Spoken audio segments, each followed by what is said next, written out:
Olá pessoal, bom dia, boa tarde, boa noite a todos os senhores que são inscritos no nosso canal Anotações de Processo Civil. Se você ainda não é, eu sou o professor Arthur Vieira e depois que eu concluí o meu doutorado em Direito Processual, eu resolvi me dedicar a esses veículos de comunicação para que eu pudesse transmitir aos senhores conhecimento jurídico de qualidade e de forma gratuita. Aqui eu vou pontuar o meu e-mail de contato para que eventuais interessados possam estabelecer um contato mais direto. Inclusive, nós podemos eventualmente considerar a hipótese de publicar um artigo científico em conjunto, tá certo? Bom, gostaria de pontuar também com os senhores o nosso canal no YouTube.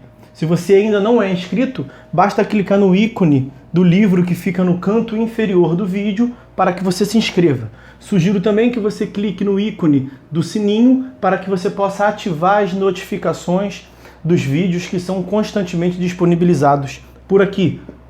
Gostaria de apresentar também aos senhores a nossa plataforma acadêmica, arturvieiracursos.com.br, arturvieiracursos.com.br, onde os senhores encontrarão cursos online de modo gratuito, inclusive com a emissão de certificado válido em todo o território nacional. Tá certo? Então, após a pausa, nós vamos tratar do vídeo de hoje. Então, meus amigos, no vídeo de hoje nós vamos dar continuidade à análise do nosso livro Anotações de Processo Civil. Nós estamos tratando da terceira parte, que aborda os processos nos tribunais. Mais precisamente, estamos a analisar os recursos.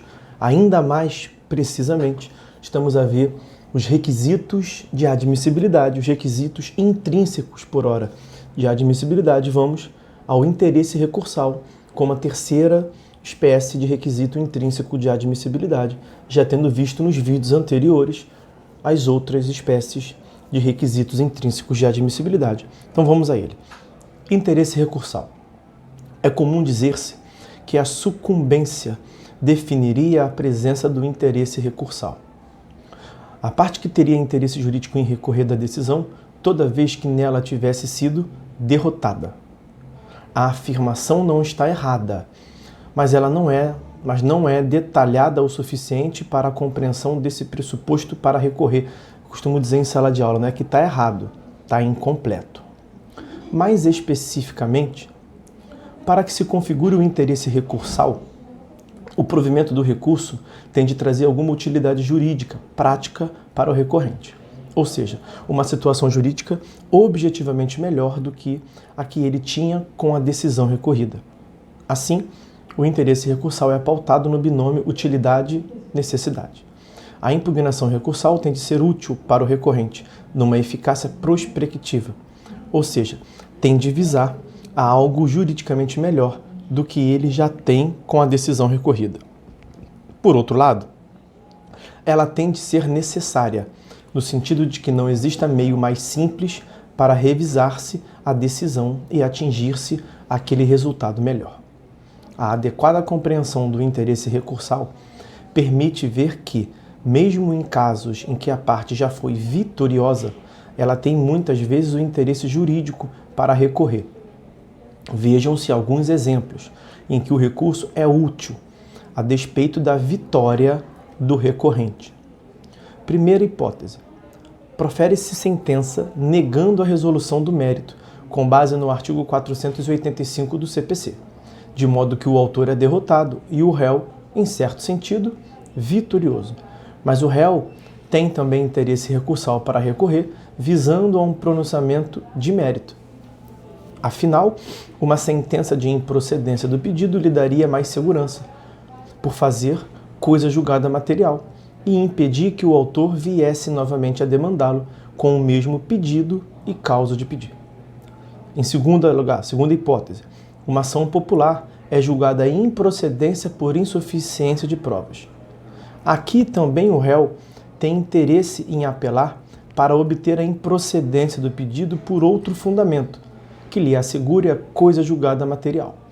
Isso se passa porque na ação popular, diferentemente do que se dá em regra, quando a ação é julgada improcedente por falta de provas que demonstrem os fundamentos fáticos da demanda, não há coisa julgada material, presente, todavia, e com caráter erga omnes, isto é, atingindo todos os cidadãos legitimados para a ação popular, nas hipóteses de improcedência do pedido, como se extrai do artigo 18 da Lei 4717 de 65.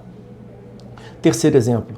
Mesmo quando a parte tiver sido integralmente vitoriosa, quanto aos capítulos principais da sentença, há interesse recursal para pedir-se o aumento do valor dos honorários advocatícios, e isso ainda que a parte não os tenha pedido antes em valor maior, até porque, como já se viu, não há o ônus de se pedir a condenação em honorários na inicial ou na contestação, e o pedido eventualmente feito é irrelevante, não ficando o juiz a ele vinculado. É um dos pedidos implícitos, portanto, como nós analisamos aqui.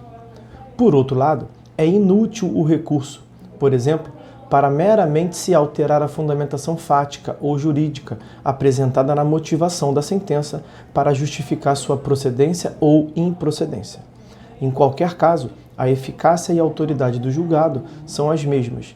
O que constou na fundamentação não faz coisa julgada, não sendo relevante para processos seguintes. Artigo 504 do CPC. Outro exemplo, nos recursos de fundamentação vinculada, isto é, naqueles em que o tribunal não pode examinar outros fundamentos da decisão, senão aqueles que tenham sido impugnados, como ocorre no recurso especial e no recurso extraordinário, o recurso é inútil e falta, portanto, o interesse recursal caso se impugne apenas um dos múltiplos fundamentos da decisão, quando outros sejam suficientes para mantê-las. É esse o teor do enunciado de número 283 da súmula de jurisprudência predominante do STF. Sob o prisma da necessidade, por exemplo, falta interesse recursal para o autor quando a sentença de primeiro grau acolhe o pedido com base em uma das causas de pedir alternativamente apresentadas, rejeitando-o com base nas demais. Nesse caso, há acumulação de pedidos, e alguns deles foram mesmo julgados improcedentes.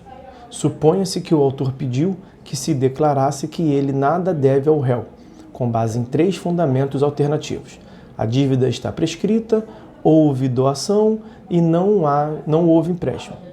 Não, houve doação e não empréstimo, e se não for assim, que houve posterior remissão, perdão da dívida. O juiz rejeita o pedido declaratório negativo com base nos 2 primeiros fundamentos, mas o acolhe com base na terceira causa de pedido. Nesse caso, não haverá interesse recursal, porque de duas, uma, ou o réu não recorre e transita em julgado essa sentença, que basta para o reconhecimento da existência do crédito, ou, se o adversário apelar, incidirá a regra do parágrafo 2º do artigo 1013 do CPC, quando o pedido ou a defesa tiver mais de um fundamento e o juiz acolher apenas um deles, a apelação devolverá ao tribunal o conhecimento dos demais, ou seja, o recurso do autor seria inútil. Mas deve-se tomar cuidado para não se hipertrofiar o parâmetro da utilidade na aferição do interesse recursal.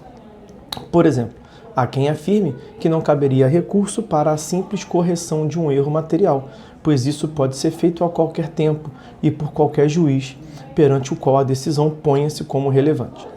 Mas, se o erro material pode ser conhecido em qualquer sede, por que não fazê-lo desde logo no recurso, em vez de lhe negar conhecimento e remeter a parte a outra via?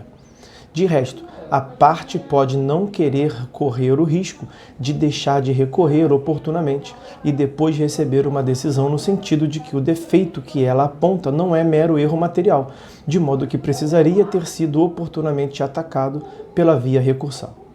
Por isso, deve-se reconhecer o interesse recursal em casos como esse. O CPC de 2015 confirma essa orientação ao prever expressamente que os embargos declaratórios também servem para corrigir erro material. É o inciso 3º do artigo 1022. Análogos argumentos aplicam-se aos casos de inexistência jurídica da sentença. Quanto a esses, também há quem diga que o recurso seria inútil, por ser a inexistência declarável a todo tempo e em qualquer sede.